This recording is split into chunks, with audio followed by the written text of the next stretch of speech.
All right, welcome back, everybody. We're now ready for a presentation on fumigation practices and safety techniques. Our speaker is Blake Buckner, Business Development Manager at Degesch America. Blake received his Bachelor's of Business Administration from Old Dominion University. He joined Degesch in 2022 as a summer intern and has spent his entire pest control career with Degesch. He is involved with developing internal and external training program focused on operations, management, fumigation, safety, product stewardship, and product development. So, Blake, I'll turn it over to you.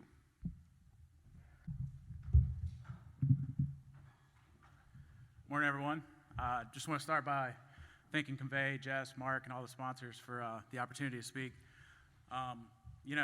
Listen to Rob speak first. I had my whole intro planned, and he sort of blew that out of the water, but it's for good reason.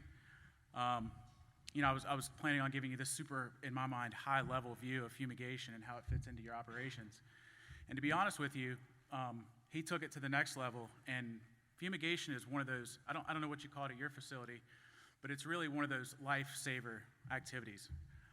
When fumigants are applied correctly and you follow the label, they're basically 100% safe. But it doesn't take you long to go from the big pyramid to the small pyramid. So I'm going to give you a high-level view of one of the small little lifesaver activities. This is just a breakdown of the program itself. I'm going to give you a little bit of a Fumigation 101. It's short and dirty. It's not going to be, this is how you seal this is how you apply this specific fumigant. It's just a brief overview of that. We'll talk about the safe application of fumigants. Monitoring for efficacy, we'll spend quite a bit of time on that. Bystander safety, and materials fumigated in transit. So we'll start with a question. It's sort of a joke, and I'm going to ask for a little bit of audience participation. I know it's a little bit early. Hopefully we didn't take it too deep in Omaha last night. But just by show of hands, raise your hand if you've eaten in the last 48 hours. Okay? Now, if you've eaten farm to table, you picked it right out of your garden, you can go ahead and put your hand down. Okay? But everybody's already put their hands down, so you don't have to play along. I want you to raise your hand if you've been directly impacted by fumigation in the last 48 hours. Sort of a trick question. So for those of you that didn't raise your hands, I want you to open your mind up a little bit and think about the wheat and the flour that went into the hamburger bun was most likely impacted by fumigation. The chicken or the beef, well, the actual chicken or beef, hopefully that wasn't fumigated, but the facility that processed that, hopefully and most likely, was fumigated. And this isn't a self-serving thing. I'm not up here to say, have you hugged your fumigator today? That's obviously a joke, right? But it's really just to open your mind to how important fumigation really is. It's said that up to 10% of food can be destroyed by pests, and that's with fumigation, and that's in the Western world. That's in developed countries. It can be up to 50% in developing countries. So really, why we fumigate is to protect the food supply. That's the A1A, that's the number one. Also to minimize the risk of contamination via pests and to satisfy regulatory requirements. There's many others. We fumigate to keep the termites out of our houses. We fumigate for any number of reasons, but the big one for us, and a lot of this program is geared towards stored product pest control. And it's to protect our food supply. And that's the biggest reason we fumigate. So what do we fumigate? Again, I'm not going to hammer down into each one of these. But the short answer is almost anything that is infested, suitable, and safe. We'll talk a little bit in a second about what does suitable and safe mean. But really it's warehouses, flat storages, ships and barges, silos and bins, containers, rail cars, box cars, tarps, and food processing facilities. Those are the big ones. Again, it can go on and on. You can talk about chambers, houses, logs, but these are the main arenas that we're going to fumigate in. Now, how do we fumigate? I promised you I wouldn't go into deep detail. And one of the disclaimers I wanted to give you at the beginning is, a lot of my background is in phosphine. And I tried my best not to make this a promotion and go deep into phosphine. So I will say that if I don't address any of your questions or your concerns here or in the questions after, feel free to stop by the booth, shoot me an email. But really it comes down to these, and this is the high-level view of fumigation. We train, prepare, and plan meticulously. You train the applicator, usually to the label of the fumigant that you're going to use. You prepare your teams, you prepare your supplies. But planning is probably the most important part, okay? And the way that we plan in fumigation is through a fumigation management plan. And if you're conducting fumigations at your facility or you have individuals that you're subcontracting and you're not receiving or creating a fumigation management plan, it's really something you need to look at. It's the blueprint to a safe and successful fumigation. So that's what we do there. Then we move on to inspect thoroughly. Obviously, for an inspection, you're going to go in and you're going to look for a target pest. You're going to look for any number of things, but the biggest thing that you're looking for in an inspection is this target safe and suitable? And what that means is, can I seal it? Can I keep the fumigant in there for the allotted amount of time to keep the concentration in there and keep bystanders safe? As I just said, you're going to seal adequately. I say seal adequately, it should actually have like an asterisk there. Outside perspective is that we're going to create a completely gas-tight seal, right? We're going to keep all that gas in there for the entirety of the fumigation. Well, I hate to break it to you, but there's actually really not such thing as gas-tight. You can get it as close as possible, but the blessing and the curse of fumigants is how mobile they are. They're able to penetrate grain masses. They're able to penetrate, super sacks. But that also means that they're going to work their way through every screw hole, ground seal break. So there's really actually no such thing as gas tight. So seal adequately, not perfectly. Apply safely, you go through the label. The label of the fumigant will lay it out for you. We'll talk more about that in a little bit. Monitor frequently, you're going to see that word a lot today. And I'm not going to apologize for it. There's a reason. That's the message, one of the big messages that I want you to take back with you. Monitoring is very important. Monitor frequently. That's both high range for efficacy and low range for safety. Aerate cautiously. It's something also that we're going to talk about in a much deeper manner later. And then release completely. That's a big one. A lot of times the line is blurred there on releasing. Whatever fumigant you're using, it's really loud, I apologize. Whatever fumigant you're using, you want to make sure that you release, as per the label, down to that number. Not almost, but all the way down to that number. And again, that's going to vary depending on the fumigant you're using. Okay, what are the primary goals of fumigation? Anybody? Primary goals of fumigation. Kill bugs? Good. Well, you got 1/3 of it. And I think I'm going to be speaking a lot of people's language in the room here. The primary number one goal of every fumigation is to do so safely. Now, of course, you've got timeline, you've got cost, you've got a bunch of factors after that, right? But the number one is that everybody goes home in the condition that they arrived, all their pieces and parts, lungs, to do so safely. Secondary to that is effective. You want to get your money's worth. Obviously, we want to kill the bugs, as you said. We'll talk about how to do that. And I put this up here as a joke, A lot of the guys, when I was in operations, a lot of the guys will tell you that one of my favorite things to say is, boy, I sure do love a boring fumigation. I love boring fumigations. Boring, boring, boring. Well, as I've transitioned into a different role, and I'm speaking before people like I am here today, turns out that from an HR and a recruiting perspective, boring may not be the best signal word. So we've sort of moved on 2022 using, we don't want to offend fumigation, so we've moved on to unsurprising. And really what that goes back to is planning and preparing and training meticulously. Now, obviously, there's going to be events that will come up during the course of a fumigation. They're going to be out of the ordinary. But we try our best not to be surprised by that. So those are the three main goals. Again, like I said, there are some other goals, but these are the primary goals. So what we'll do is we're going to leave unsurprising and boring behind. Because if you conduct a safe and effective fumigation, most likely it's going to be unsurprising. So with the broad nature of the audience here, I broke it into sort of two perspectives. And this is how to apply fumigants safely. On the left, you'll see the fumigator's perspective. That's me, that's us. Or if you have people directly on your staff that are performing fumigations, these should be their goals.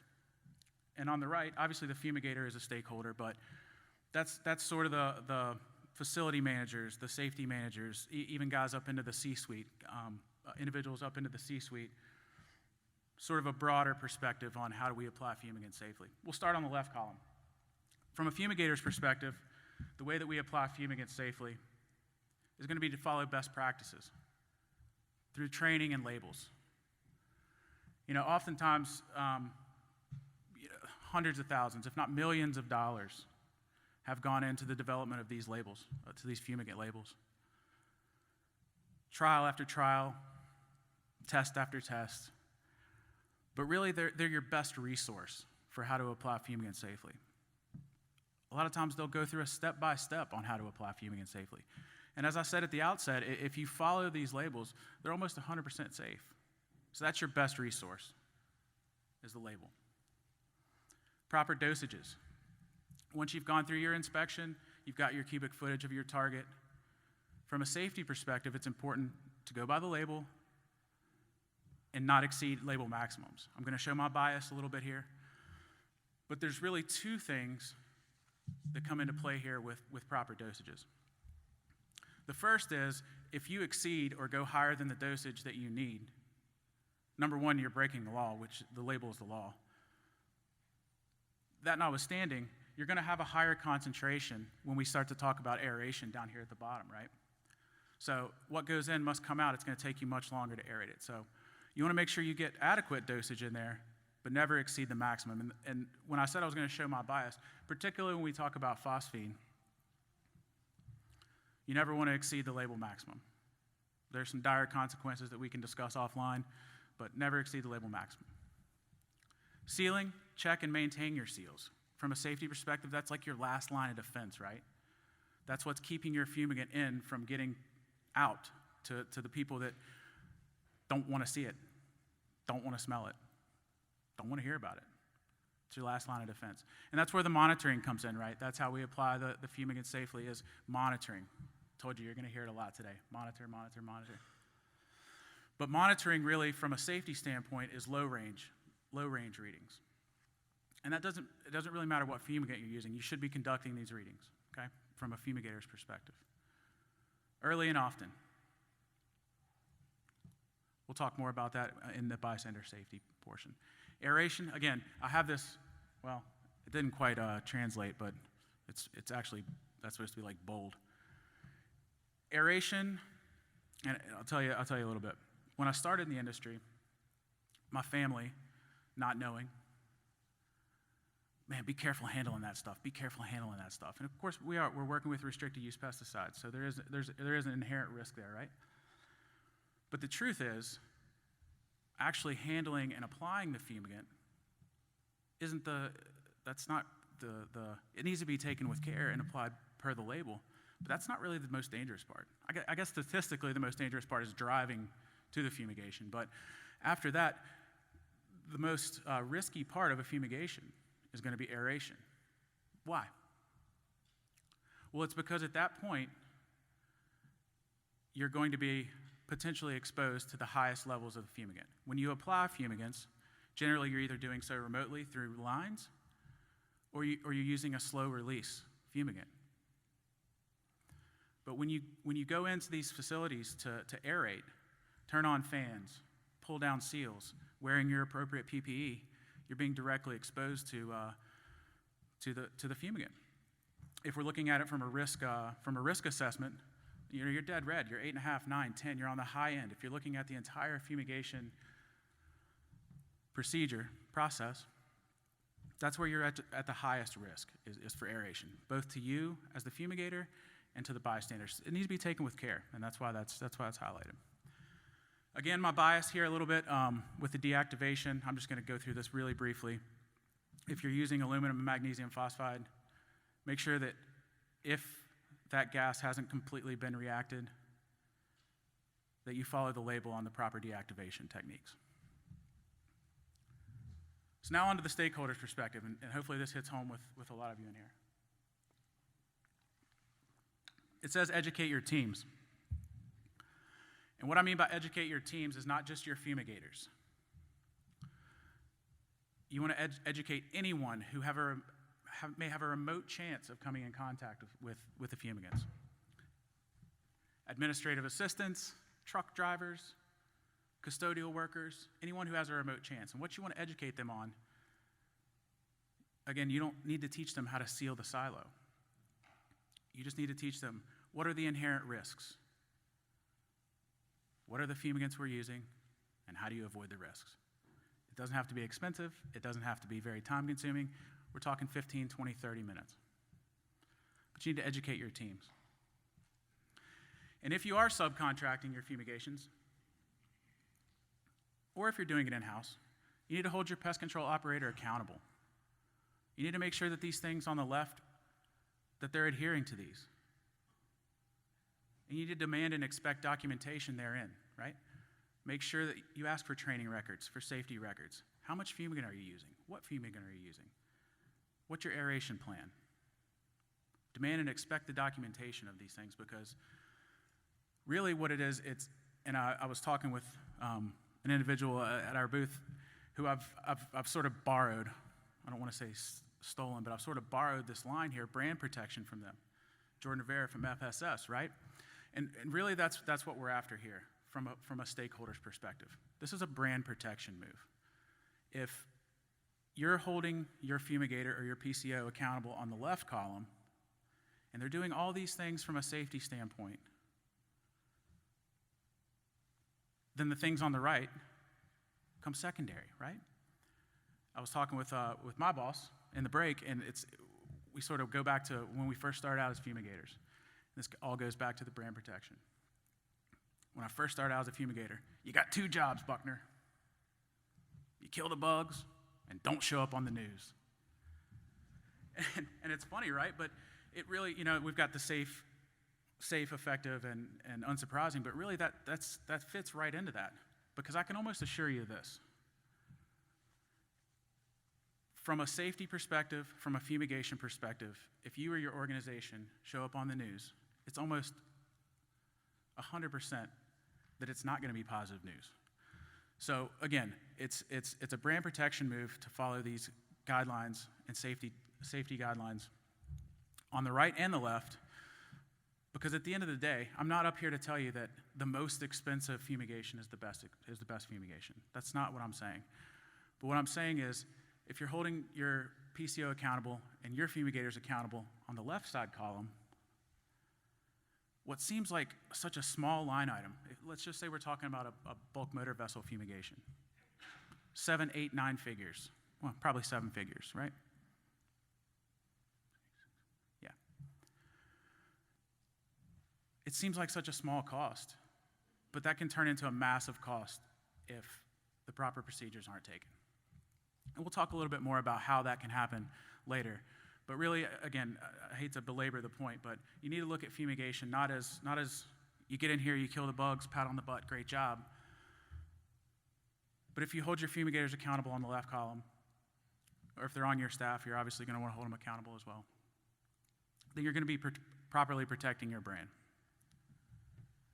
So let's switch gears a little bit, and we'll go to the effective. We'll talk about monitoring for efficacy. Why? Why do we monitor for efficacy? What is monitoring for efficacy, and how is efficacy monitoring conducted?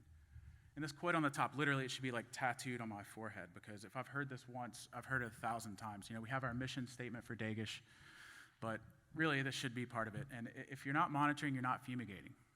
And that's true. If you're not monitoring, you're really just guessing.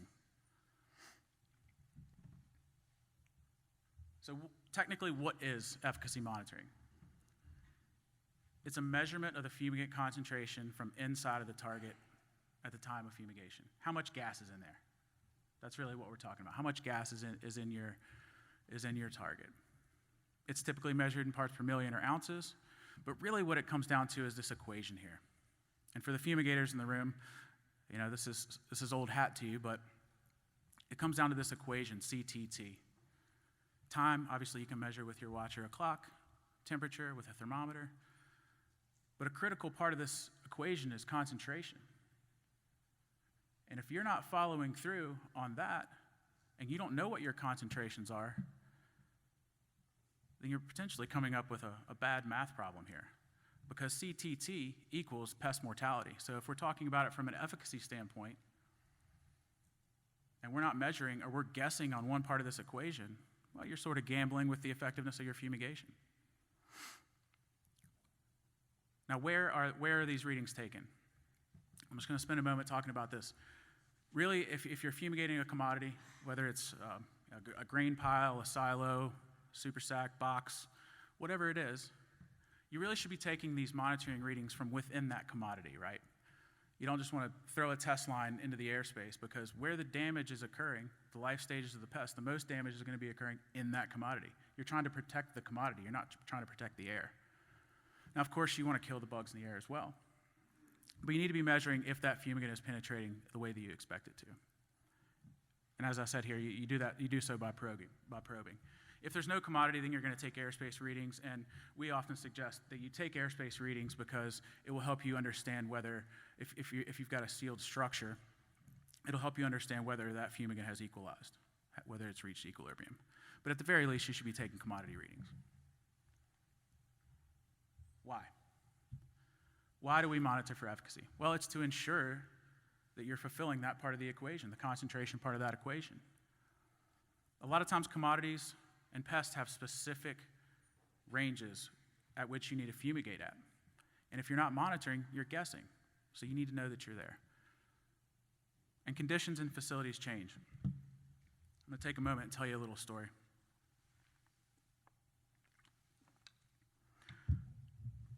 So Rob's a fumigator. Rob's a bad example. We'll just call him Bill. Bill's a fumigator. He's been fumigating for 37 years. By all accounts, he's a great fumigator. Kills the bugs, no problems. Well, Bob has earned his 2 weeks in Barbados with his wife, so he's going to go on vacation. Tells the company months in advance, all's good. Bob talks to Bill. Bill's his cousin. Bill works there. Bill goes and gets his fumigation license, and he's going to fumigate while Bob's out of town. Easy peasy. Leaves him a list of procedures. This is how we always do it. Goes about his business. So, was it Bob or Bill? Anyway, the guy that's not on vacation comes in. He goes to silo 16, puts in the prescribed amount of fumigant. 4 or 5 days, whatever the case is, goes by. They release it, ship it down the road to the customer. 2 weeks later, customer calls. We're not happy. Uh-oh, why? We got bugs. Okay, well, what Bob failed to mention is that on a real hot day in Omaha, up on top of the silo, that little vent that you sealed, sometimes if it gets to about 100 degrees, the adhesive on the back of the tape where you use the poly to seal, it kind of peels back a little bit, and you got to get up there and check that. Well, he forgot to leave that in his notes, right? The point is, if you're taking concentration readings, the reason that fumigation failed was because the concentration wasn't there. But if he had been taking concentration readings on day 2, 3, whatever it was, when the vent peeled back, he would have said, wait a second, we got a problem here. We need to get up there and check that vent, or we need to figure out what's going on. At least he would have investigated. Now, would that have completely saved the fumigation? Maybe not. He may have already lost his concentration at that point. But what it would have done is it would have helped him save face. It would have helped him protect his brand and not ship that buggy shipment down the road. So if he'd been taking concentration readings all the way, then he would have been protecting his assets. Also, it's a label requirement. And in our business, we always say that the label is the law. Most fumigants either directly express that you need to take readings or imply that you need to take readings.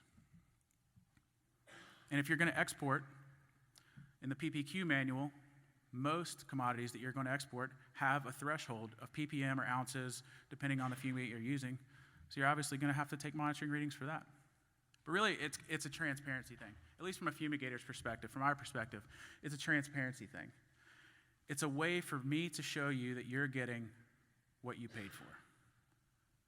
The concentration was here. This is what we agreed on. It was here at this time. You should have dead bugs. And it's all in an effort to avoid the re's. Rejected shipments, refumigation, and hold on to your stomachs, recalls. So how do we monitor for efficacy? The process is actually quite simple. You install monitoring lines into the commodity as we talked about. You're gonna establish your target concentration, set your monitoring intervals, whether that's 6, 12, 24, 48 hours, whatever it is, as long as you're monitoring. And then you have to actually follow through, monitor, and document. Document, document, document. If you don't document, it didn't happen. So taking monitoring readings is one thing, but you need to be able to prove that you took them and what they were at what time. Monitoring devices, I don't want to get too deep into this, but really there's a bunch of different ways that you can monitor. There's an old school method with a hand pump and colorimetric tubes, calorimetric tubes. There's electronic devices that use electrochemical sensors. There's some emerging technologies with remote. Remote's been around for a while, but there's some really promising things that are coming down the pike with remote. And really all these things come with their benefits and their drawbacks. The pump and tubes, it's probably the least expensive, but it comes with the most amount of risk of human error. And then you go down the list, and when you go to remote monitoring, you cut out all the human error, and you may save yourself on some labor, but the expense is there. So it really comes down to your operation and what you see necessary.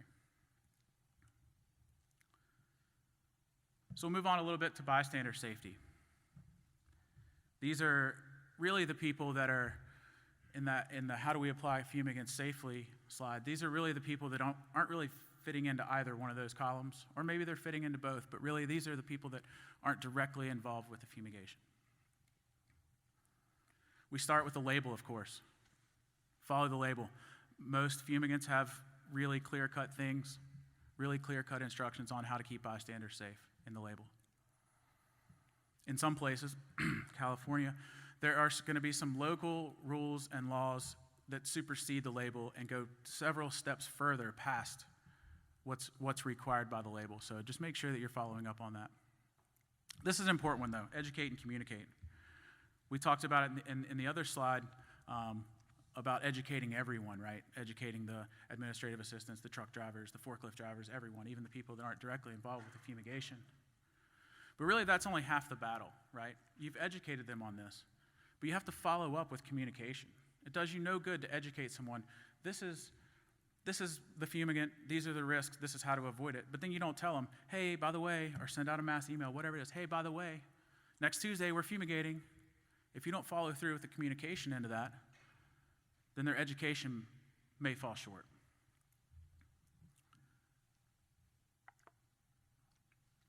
Sort of a physical way to keep bystanders safe is through placarding and establishing a perimeter, right? Placards are very important in the fumigation industry. It's important that they're correct, they have the correct dates on them. It's another one of your last lines of defense. We'll talk a little bit more about placarding here when I talk about never overestimate, but placarding obviously is a label concern, so placarding and establishing a perimeter. And you do that by taking your concentration, not your concentration readings, your industrial hygiene or your low range readings outside of that structure, bin, warehouse, tarp, whatever it is. You're taking your concentration readings on the perimeter of that to make sure that there are no fugitive emissions coming out of your target. And if they are, then you need to create some sort of a physical, you either need to mitigate the fumigant that's coming out by sealing it better, by lowering a dose, or you need to establish some sort of a perimeter to which the fugitive emissions are lower than the label dictates, where you would have to use PPE. Aeration, we already spoke about that, but when it comes to bystander safety, one thing I like to say is that when you're a fumigator, or even if you're not a fumigator, if you're conducting fumigations on your site, right? Once you introduce that fumigant, you own that fumigant. You own every molecule of that fumigant, and you're responsible for that fumigant until it's released all the way down to a safe level, no matter where it goes. So when you go to aerate, let's just say it's, the level for phosphine is 0.3 parts per million, right? That's the safe level. It's your responsibility during aeration to make sure that no bystanders come in contact with levels above 0.3. And again, during aeration, that's the most likely time that that's going to happen. So security. This is a simple one. I'm going to be able to move pretty quickly past this one. Make sure that your facilities are locked, tagged out, placarded, but really make sure that they're locked, and only the fumigator or his or her agents have access to that. And the reason for that is I say never overestimate. I can't tell you how many times I've heard stories and seen people that will walk directly through a placarded door. Danger, warning, Flagro, don't come in, caution tape. Rip the caution tape right down, walk right through. Thankfully, I've never seen that or been a part of that during an active fumigation, but because we placard a little bit early, I've seen that happen. And I've also seen it happen where individuals will accidentally leave their placards up after a fumigation, and people will just walk right through them. So make sure that your structures, your silos, whatever the fumigation areas are locked, under lock and key. And then we've talked a lot about monitoring IH low range readings. Really, that I can't express to you enough how important that is from a bystander safety perspective. Make sure that you're taking these readings for every fumigation at your facility and documenting them and mitigating the risk from the fumigants. Good. Okay. So we're going to move on to materials fumigated in transit. There's sort of two categories. We'll start with fumigated at origin. These are for the individuals that are fumigating actually on your property, right? Or you have PCOs that are fumigating on your property. The biggest and most important thing is that only by rail or sea, or by water, I should say, no public roads. At no time should anything under fumigation be moved on a public road. Obviously, you're going to follow the label for instructions on application. This is a little place where I didn't want to get too deep and get too biased with what fumigant you're using, but follow the label. There's going to be specific instructions for how to fumigate rail cars, how to fumigate barges, how to fumigate ocean-going motor vessels. There's going to be specific instructions in these labels, so just make sure that you follow those. And this is a good time for me to mention, actually, it falls both on the facility and on the fumigator that if you read through a label and there's something that you're unclear on, let's just say you have an abnormal circumstance or you're just not exactly clear on the language, it's the responsibility of the fumigator and his agents, right, to reach out to either the manufacturer or to an industry expert to get clarification on that. Because it's ultimately going to fall back to the fumigator and then fall back to you as the facility. So if you're unclear on any of that stuff, just make sure that you're following up. And here's the important part. The shipper or fumigator must provide notification to the receiver. Written, or I guess email, written. In some form or fashion, they must notify them, hey man, we got a rail car coming down the line. We fumigated it with this. Make sure you have your people in place on the other end. The applicator's manual of the fumigant used must be attached to the rail car or on board the motor vessel. And if you're doing it in-house, it's just a suggestion that you outline your procedure strictly according to the label. And if we go back a few slides, according to both the stakeholder and the fumigator's perspective. And then you need to make sure you document that. If you're subcontracting it, make sure that you request verification that the notification was sent, and make sure you have documentation of their procedures, that they were followed according to the label. This is sort of phosphine specific, but this is for those of you who are just receiving rail cars. A certified applicator and or a person with documented authorized training must supervise the aeration and release of these cars.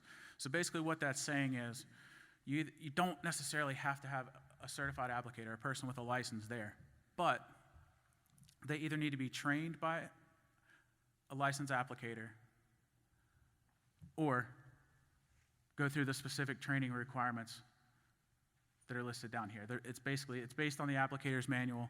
They need to know how to aerate. They need to know how to transfer into another storage. And what I mean by that is if a rail car comes in and it's not quite released all the way, you can still transfer that into another storage vessel as long as you follow the proper safety protocols. You're monitoring the whole way, and then you have to re-placard the structure that you put it into. This can get interesting and complicated, but really it comes down to monitoring. Big surprise, right? It comes down to monitoring the whole way. So in transit, basically, the way we look at it is that you need to make sure that you either have a certified applicator there to receive, or you need to make sure that the person goes through the specific training requirements, and these are outlined in the label.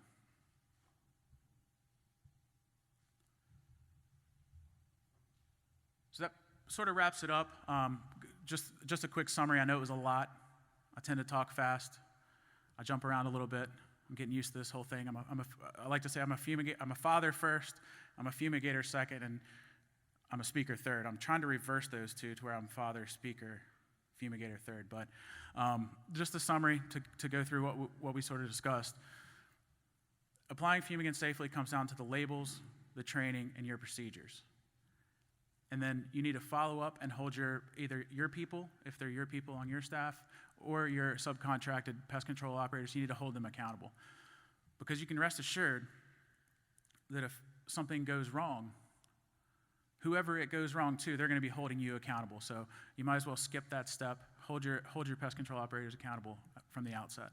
Monitoring for efficacy, it's really the only quantifiable proof you're going to have that you fumigated. If you're not monitoring, then you just say, well, we fumigated. Oh, really? That's cool. What are you going to show? I guess you can show them the empty packages of what you fumigated with, but that's not going to fly. If you're not monitoring, you're not fumigating, and then avoid the re's. Reshipment, refumigation, recall. Bystander safety, educate and communicate.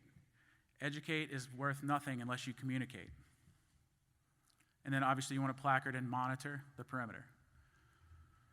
In transit, you must provide documentation to the receiver, and the applicator or qualified person must release. I think I might have gone a little too quickly over that. Phosphine specific, you must be able to verify that the contents inside of that rail car, boxcar, barge are below 0.3 parts per million. Sorry, I went a little fast over that. So that's very important. For phosphine, you have to be able to verify that. It's in the label, which means it's the law. So, thank you, appreciate it. If there's any questions, I'll be happy to answer. All right. Thank you, Blake. Are there any questions, comments from the audience? Okay. Well, I do have a couple myself here. Well, I guess what are some of the of all the failed investigations? I guess what are the main reasons behind the failed that you're discussing? Obviously, some of the concerns. Sure. What are some of the prime reasons? Well, I hate to belabor the point, but it will always come back to that CTT equation: concentration, time, or temperature. Usually, one of those, or more than one of those, has contributed to a failure. Time and temperature are sort of interrelated. So as the temperature goes down, the time that you need to fumigate will generally go up, and vice versa. If the temperature goes up, then your time will generally come down, all within the label constraints, right? But as a general rule, I would say that one of those, either concentration, time, or temperature, or more than one of those, has caused the failed fumigation. And obviously, we have a lot of facility managers here Right. In the audience today. So I guess from that perspective, What can they do to economically maintain a safe environment for the fumigation? So economically, I guess it's all relative when we go back to talking about small line item equals a massive cost. So at the surface, it may seem a little bit expensive to go out and either want to implement safety programs, number one, fumigation-specific safety programs. But more so than that, monitoring equipment's not that expensive in the grand scheme of things. And that's really going to be your biggest line of defense against a fumigation-related accident, is monitoring. So economically, I would say that it's all relative, Jess, but I think it's all economical, but you can get as inexpensive or cheap as you want. You can even go with the hand pump and the calorimetric tubes for low-range monitoring. And we're talking, probably less than $500. There's going to be some labor involved with it and some human error. Definitely suggest the electronic monitoring devices, but I would say that that's the most non-answer answer I can give you. Well, I just know in this day and age with obviously increase in costs, I Sure. think everyone's looking for something the most cost efficient. Yeah, and I hate to keep going back to it, but the cost is relative at this point. If you have if you don't take the steps to keep your facility safe during a fumigation, let's say you even spend $5,000 on it. I know it sounds like a lot, but at the end of the day, we talked about brand protection and showing up on the news. That's immeasurable. That amount of money is immeasurable. So it's a relative cost. Okay. Thanks. So any other questions from the audience? Oh. I can yell and project if that works. Boy, you can. Sure. When you're talking about the monitoring, and I'm a safety guy, not an operations guy, so I don't know the details of some of this stuff. Yes, sir. But when you talk about the monitoring, is that a regulatory thing, as in you could be audited and asked for that documentation, or is that strictly a best practice for legal liability type issues? Yes. I guess technically, if you're using the fumigant on your property, the fumigants have stipulations, direct stipulations for low-range monitoring, if that's what we're talking about, direct stipulations for that in their label, regulated by the EPA. So at that point, it's actually a law. It's not an audit situation. It's actually a law that you're monitoring on your property if you're conducting fumigations. Now, I'm assuming that they're not going to come down and beat down your door and put you in handcuffs, but if there were something to happen and you were to be subject to an audit, I would almost certainly think that the monitoring for safety is going to be a part of that.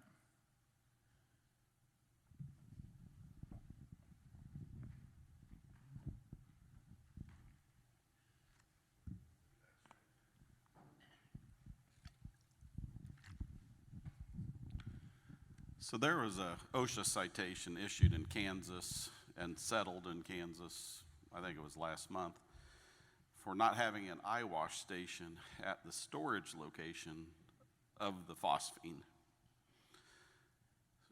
which, since we run in Kansas, I started looking in to see if we had that at our facilities, and then it leads to, well, why would we need it at the location of the storage? We ought to have it at the location of where they're applying it, which then leads to, should we be having eye wash on our belt, or, so I've actually got those on order to take a look at to see how that is. But then looking in farther, I saw a couple different MSDSs. One said wear goggles, one that says wear eye protection. So, what should we be doing? When we look at the contractors, they're not wearing goggles. They don't have eye wash available, but I do now have an OSHA inspector in Kansas actively citing this, so trying to figure out and have ammunition as to what we should do. So I guess the best way to answer your question is it's all going to depend on the individual situation. I'm assuming that when you're talking about the eye protection, eye wash, you're using aluminum phosphate. Okay. We always think that it's a great idea to have that stuff. I don't necessarily think that you need to wear it on your belt, especially if you're going to wear the eye protection. It's not necessarily mandated or regulated, it's suggested. I don't think that you need to go as far as keeping it on your belt, but definitely in a truck nearby or somewhere readily accessible. If you're way, way up in an elevator somewhere, it may be a good idea to put a station if possible, or a little mini station there. But the risk of, as long as if you're using aluminum magnesium phosphide, there's always going to be a little bit of dust involved. So at that point, that's when you need to wear your eye protection. Well, you have to be careful though with the eye protection, and I don't want to go too far with this. You need to make sure that, I don't know if goggles are really the play, because what can happen is if you get that dust trapped inside of there, you run into an issue. So really some close-fitting sunglasses or safety glasses are probably your best play, and to have your eye wash close. And I know it doesn't completely answer your question, and to be honest with you, I don't have the exact answer. I haven't seen that OSHA violation. I haven't seen the literature on that. But I'm definitely going to look into it, and we'll talk offline. Brian, quick question on that. So was that a programmed or unprogrammed inspection? It was just a normal program show-up inspection. And that's one of the things that they were actually looking for, or they just found? They were just kind of walking by? Yeah, it's something they found, but once you have the inspector see that, Yep. they're gonna look for it at the next one. Yeah. Because correct me if I'm wrong, Bart, it's not in our label, right? It's not. Well, that's exactly right. So your question poses an interesting question because, to my knowledge, I'm an engineer as well. Eye wash stations are not required, but I think where they may have crossed the line is pesticide storages may require an eye wash station. And since you were storing a restricted use pesticide, that area was considered pesticide storage.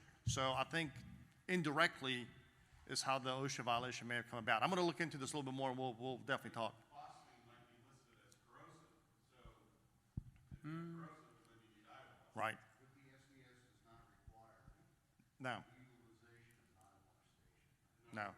Corrosive chemicals do, and then the MSDS, one MSDS for one of the brands that used goggles, and another one said eye protection, but the label doesn't say anything about eye Right. protection, so you have disagreeing documents from your company and the other companies themselves, so it kind of leaves us in a bind. For sure. We'll definitely take a closer look into it. Sounds like a panel discussion for next year. No, well, and thanks for bringing that to our attention, because I think I'd be interested, obviously, we can chat about this offline too when you get more information. This is something we can, make aware to our members, and we can talk on when our Safety, Health, Environmental Quality Committee meets tomorrow too. I mean, that's an interesting topic. Any other questions for Blake? Okay, thank you very much. Thank you all. Appreciate it. Appreciate it. Thank you.